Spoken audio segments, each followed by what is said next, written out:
Hello, just wanted to make a quick overview of this reading response to give you some direction and to continue to help um, kind of navigate the course and the assignments.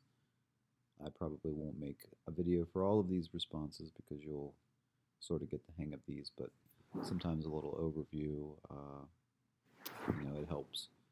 So this week you're going to read about composition at the turn of the century.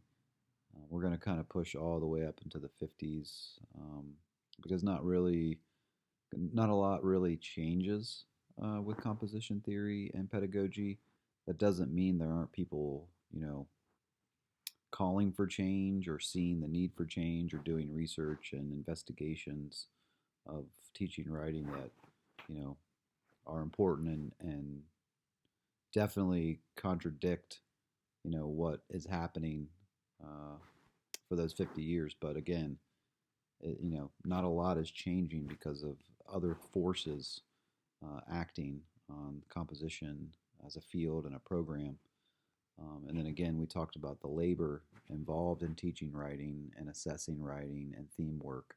Remember I told you the inventor of themes ended up, leaving the teaching of composition because he was so frustrated with the ineffectiveness of that work. But he was also really frustrated with the grading and assessing of themes. That people were getting burnt out grading and assessing writing right away.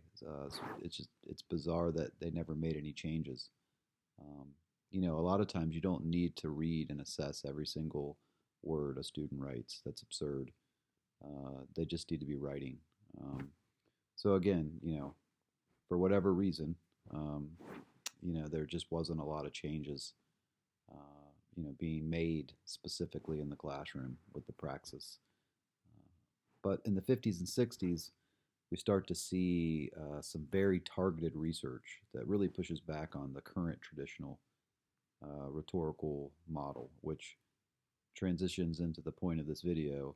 This week, your primary question is about current traditional rhetoric. So I don't give you a lot of choices this week because I want you to be able to define that theory on your own and remember that there are four main theories for composition.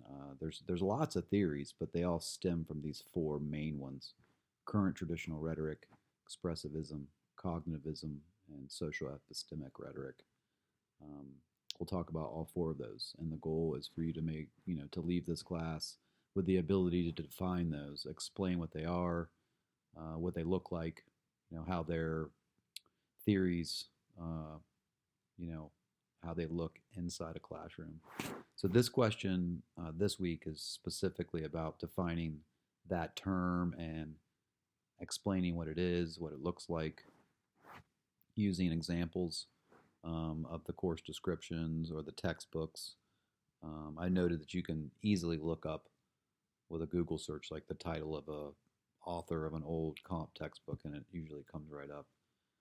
And you can kind of scan through some stuff and just say, these are examples of current traditional pedagogy, current traditional rhetoric.